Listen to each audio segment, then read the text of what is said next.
Nobody moved.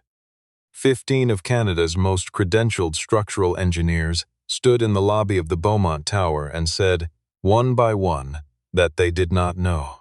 3 days. 72 hours of instruments and measurements and arguments conducted in careful, professional language, and the answer they arrived at together was silence.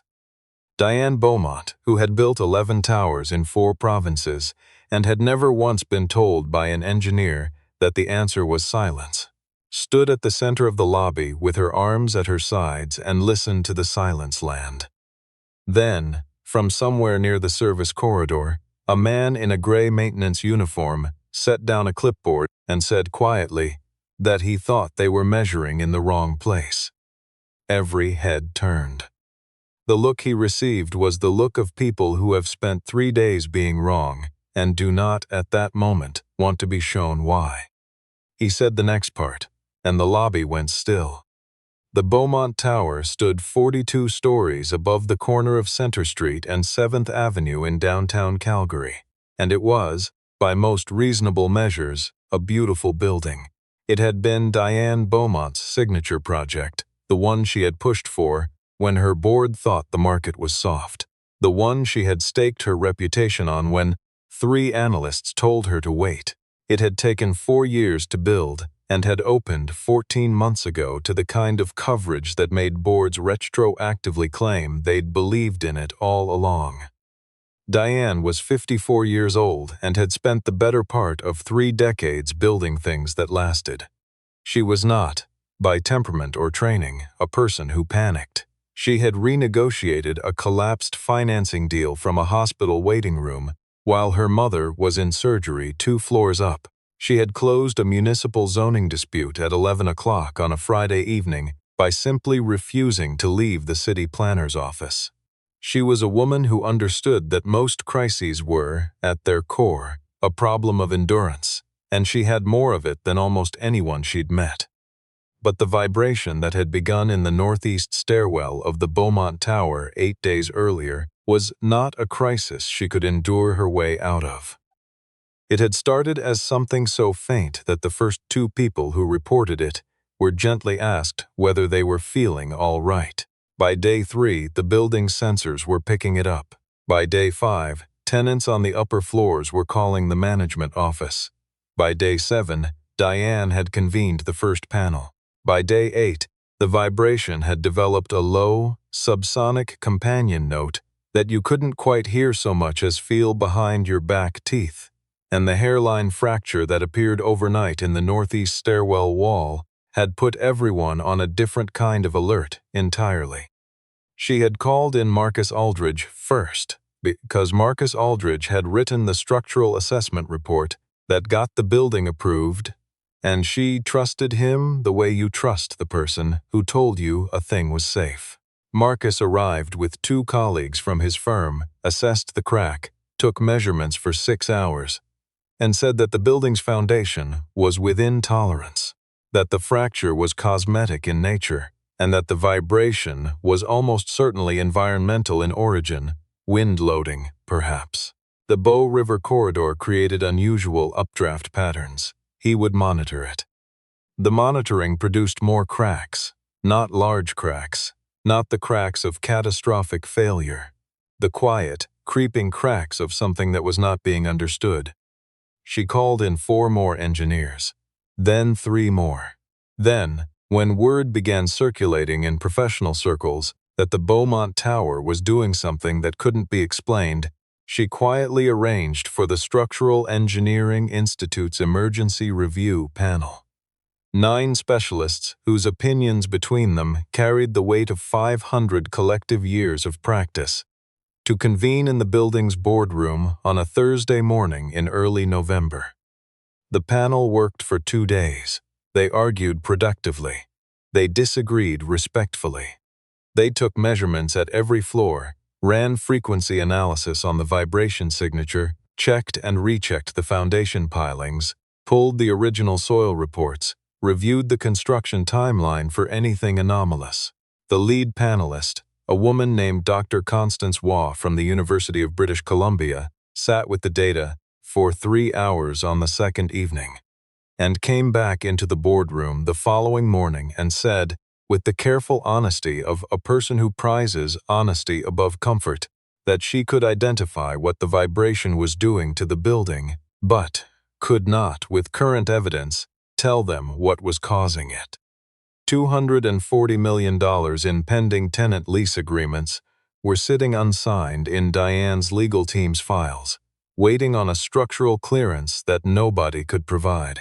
The flagship deal, a 10-year anchor lease with Meridian Financial Services, had a clause that permitted withdrawal if the building's structural certification was not renewed within 30 days. They were at day 23. The morning after the panel broke up, Diane Beaumont stood in the lobby of her tower at 7 a.m. and understood for the first time in a long time what it felt like to have tried everything she knew how to try and arrived at the same wall. Raymond Sterling had been working the night maintenance shift at the Beaumont Tower for 14 months. He was 48 years old and looked, to people who noticed such things, like a man carrying something he had learned to distribute evenly across his body so that it didn't show too obviously in any one place. He was of medium height, unhurried in his movements, and possessed of the specific kind of quietness that belongs to people who have spent a long time in large buildings at 3 in the morning, when the only sound is the mechanical breathing of systems that keep everything running and nobody is awake to notice. His colleagues on the night crew knew that he was reliable, that he had a daughter in grade 4 at a school over on Bowness Road, that he never complained about the late shifts, and that he seemed to understand the building's mechanical systems with an intuition that went slightly beyond what the job required. What they did not know, because Raymond did not discuss it, was that he had spent 11 years as a structural and mechanical engineer at a Calgary-based firm that specialized in commercial and civil infrastructure, that he held a P.Eng. designation from a PIGA, that he had, at 33, been part of the team that identified and corrected a critical resonance failure in the Peace River pedestrian bridge before the error became a tragedy, that his wife Maha had died of a brain aneurysm when their daughter Chloe was 2 years old, and that the years since had been an ongoing negotiation between the demands of single parenthood and the demands of a profession that did not easily accommodate them.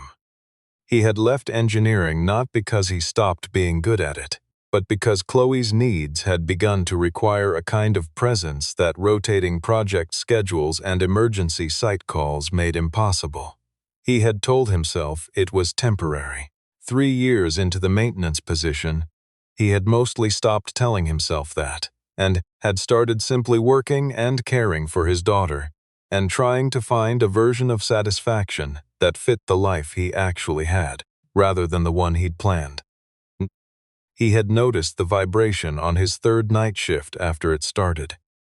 Not because an instrument told him to notice it, but because he had spent 11 years learning to pay attention to the way buildings behaved, and the Beaumont Tower was behaving differently than it had the month before.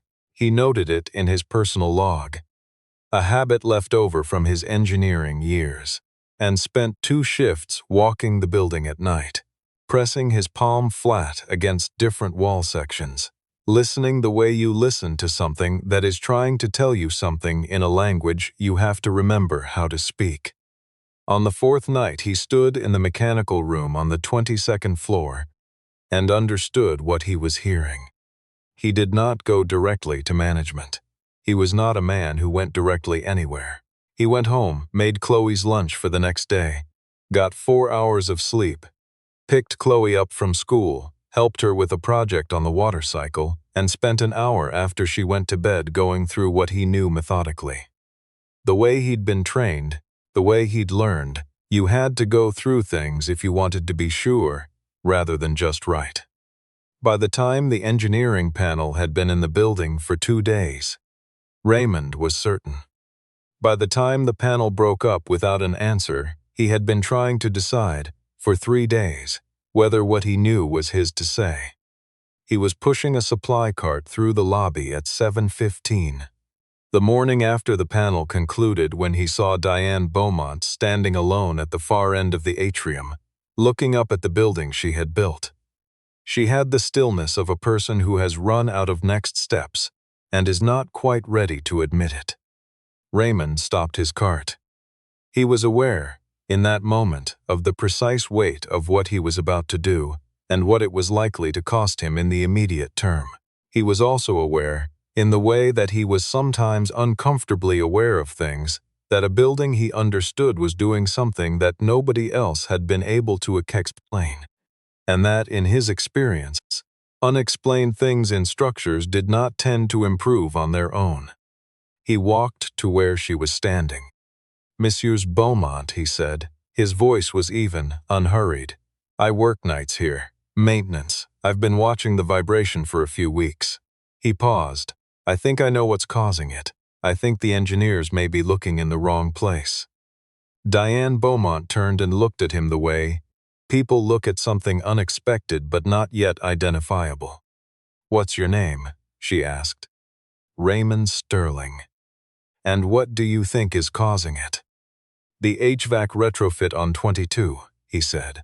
"The new system was installed in March. I think its operational frequency is landing close enough to the building's natural resonant frequency that it's producing a harmonic amplification effect. Not immediately dangerous, but cumulative.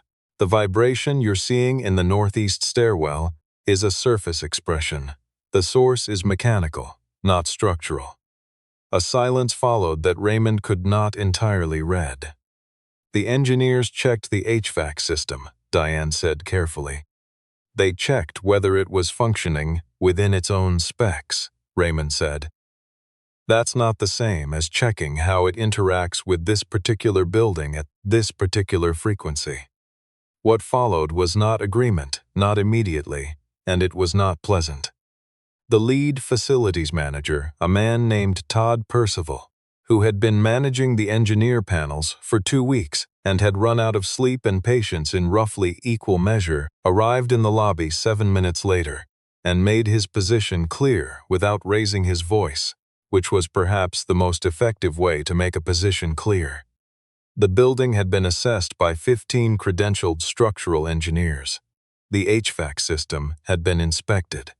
The mechanical contractor had signed off. The suggestion that a night maintenance worker had identified what a UBC professor and 9 specialist engineers had missed was, Todd Percival said, with the careful neutrality of a man holding something tightly, not something that could be actioned without a professional review. Raymond had expected this. He did not take it personally. He had simply, as a practical matter, stopped expecting professional courtesy from people who did not know who he was. "I understand that," he said. "I'm not asking you to action it without review. I'm asking you to get a frequency analyzer on the 22nd floor mechanical room while the HVAC system is running at full load, and compare the output frequency against the building's first mode natural frequency from the original structural design report. If I'm wrong, it costs you 2 hours. If I'm right, it costs you the building." Todd Percival looked at him for a moment. Then he looked at Diane Beaumont. Diane Beaumont had spent 30 years making decisions under uncertainty. She was good at it because she had learned early that the quality of a decision could not always be measured by the quality of the information available, but by the quality of attention paid to the information that was actually there.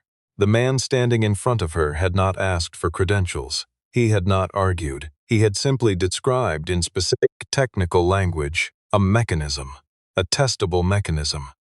"What's your background?" she asked. Raymond told her. 11 years, P.Eng, the Peace River Bridge. He said it the way you state facts when you are not trying to win an argument, but are trying to give someone the information they need to make a decision. Diane looked at Todd Percival. "Get a frequency analyzer," she said. The analyzer went up to the 22nd floor mechanical room at 9 that morning.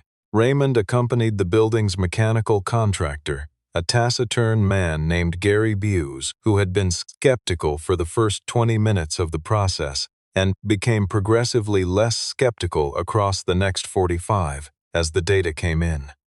The Beaumont Tower's first mode natural frequency, per the original structural design documentation, was 0.23 Hz. The new HVAC system installed in March and operating at full load was producing a dominant vibration frequency of 0.21 Hz. 0.02 of a Hertz.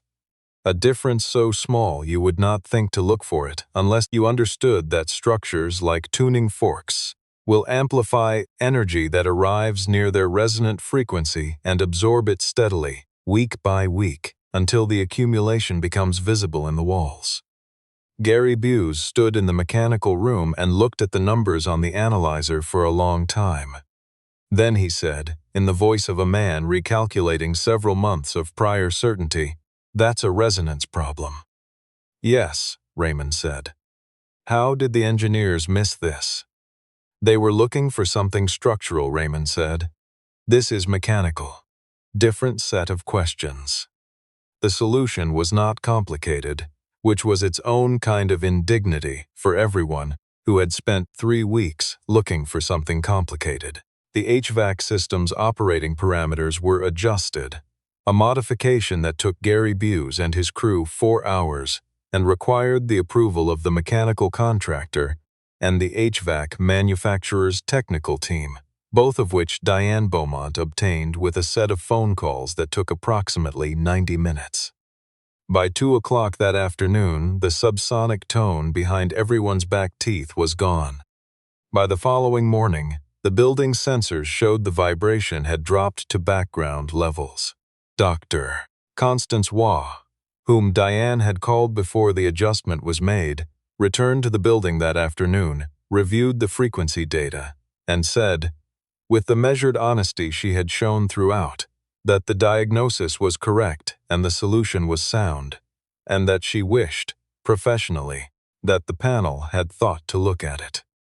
The hairline fractures in the northeast stairwell were assessed and found to be surface-level stress expressions consistent with the resonance pattern, not indicators of deeper structural compromise. The building's structural certification was renewed within the week. Meridian Financial Services signed their lease on day 27. Todd Percival wrote a 1-paragraph incident report that used the phrase maintenance staff observation in a way that was technically accurate and structurally invisible. Raymond noticed this and did not comment on it, because he had not done this to be in a paragraph. Diane Beaumont did not write him a memo. She came to find him on a Tuesday evening, 3 days after the building's certification was restored, at the end of his shift. He was in the basement mechanical room, logging the overnight maintenance schedule the way he did at the end of every shift, and she simply appeared in the doorway and waited until he looked up. "You could have come to management with this earlier," she said, not as an accusation, as an observation offered carefully, the way you offer something you are genuinely trying to understand. Raymond set down his pen. "I wanted to be sure first." "How long did it take you to be sure?" "About a week, from when I first noticed it." She took that in. "You spent a week being sure, while 15 engineers spent 2 weeks being wrong." "They were doing their jobs," Raymond said. "They looked at what they were asked to look at. Nobody asked them to check the HVAC interaction." Diane Beaumont studied him for a moment. She was, professionally, very good at reading people, and what she read in Raymond Sterling was something she had not encountered often in rooms where important things happened. He was not positioning. He was not managing how he appeared. He was simply sitting in a basement mechanical room at the end of a long shift and telling her, without apparent need for anything in return, what he thought to be true. "Why did you leave engineering?" she asked. Raymond was quiet for a moment. Through the ceiling above them, the adjusted HVAC system ran at its new frequency, steady and harmless. "My wife died when our daughter was 2, he said. "Emergency site schedules and single parenthood don't run in parallel. At some point you have to decide what you're actually doing, and I decided." He paused. "My daughter is 8. She has her mother's stubbornness and her own laugh, and she needs someone who comes home at a predictable time. This job does that. Diane did not say anything immediately. She was a woman who had built her life around never depending on a structure she hadn't designed herself, and something in Raymond Sterling's answer made her aware, in a small and specific way, that she did not entirely know what it cost to make the choice he had made. "I'd like to offer you a position," she said, "not in maintenance. I'm establishing an internal technical review function, something that works across facilities before we bring in external panels. Someone who walks the buildings and finds the things that don't fit before they become things that can't be explained." Raymond looked at her steadily. "You want to hire me to notice what's wrong. I want to hire you to look at things the way you looked at this building," she said, "before we spend 3 weeks asking 15 engineers to confirm what we don't know." He was quiet for a long moment. "My daughter has a respiratory specialist appointment on Thursdays," he said. "She's had an airway sensitivity since she was born. It's manageable, but the appointments are non-negotiable." "Thursdays are yours," Diane said. Another silence. Raymond picked up his pen, then set it down again. "I'd need to think about it," he said. "I know," she said. He called her office the following Monday. Her assistant put him through without a pause, which Raymond noticed and filed. "I'll take it," he said when Diane picked up. "Good," she said.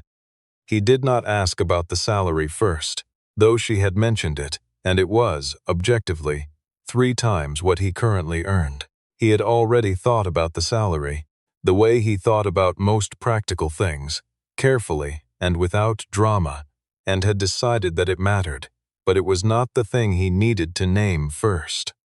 "There's one condition," he said. Diane waited. "I need to walk the buildings alone before anything else, before any panel, before any report. I need to be in a building without anyone telling me what they're looking for, or I'll start looking for the same thing they are." A brief silence on the line, then, agreed. He said goodbye and set the phone down on the kitchen table and sat with it for a moment. Across the room, Chloe was drawing something at her desk. With the concentration she brought to everything she considered important, her tongue pressed to the corner of her lip, her dark hair falling across her shoulder. She looked up. "Who was that?" "Work," Raymond said. "Old work or new work?" He considered this. "New work," he said. Chloe went back to her drawing. "Is it good new work or just new work?" He looked at his daughter for a moment. Outside the kitchen window, November had settled over the city in its particular early dark way. The streetlights already on, at 4 in the afternoon, the neighborhood quiet under the kind of cold that came in without announcement and simply stayed. "I think it might be good," he said. Chloe nodded, satisfied, and returned to her drawing. Raymond got up to start dinner, and for a moment, the kitchen was just the ordinary kitchen of a man and his daughter at the end of an ordinary weekday. The sounds of the city moving past the window, the smell of something about to be cooked, the small and specific weight of a life that had not gone as planned and had, in the way of lives, become something else instead. Diane Beaumont came to the Beaumont Tower on a Saturday in late November, ostensibly to review the updated facilities protocol her team had drafted in the aftermath of the vibration incident. She ended up reviewing it with Raymond in the building's ground floor atrium for 40 minutes, and then somehow they were talking about something else. The way the Bow River corridor affected wind loading on downtown towers. And then about something else after that, and the protocol folder sat unopened between them on the bench. She came back the following Saturday. She did not explain why, and he did not ask. On a Sunday in December, Raymond was in the small park near his daughter's school, sitting on a bench, while Chloe worked through a series of cartwheels with the mechanical persistence she brought to any skill she had decided to master. He was reading through the design specs for the Beaumont Group's newest project, a mixed-use development in Edmonton he was due to review in January. Diane arrived and sat down beside him without asking, which he had been half expecting, and neither of them remarked on it. Chloe landed a cartwheel cleanly and looked over at the bench. She assessed the situation with the direct economical attention of a child who has grown up in the company of a single parent who does not explain things until they are worth explaining. "Who are you?" she asked. "Diane," Diane said. "Are you my dad's boss?" "Yes," Diane said. Chloe considered this. "Is he good at his job?" "He's very good at his job." Chloe seemed to find this consistent with her existing understanding of the universe. She returned to her cartwheels. Raymond watched his daughter work at the cold afternoon air, her breath coming in small white puffs, her coat the particular orange that Chloe had chosen herself from a rack at Canadian Tire, and which Raymond privately thought was the color of happiness in visible form.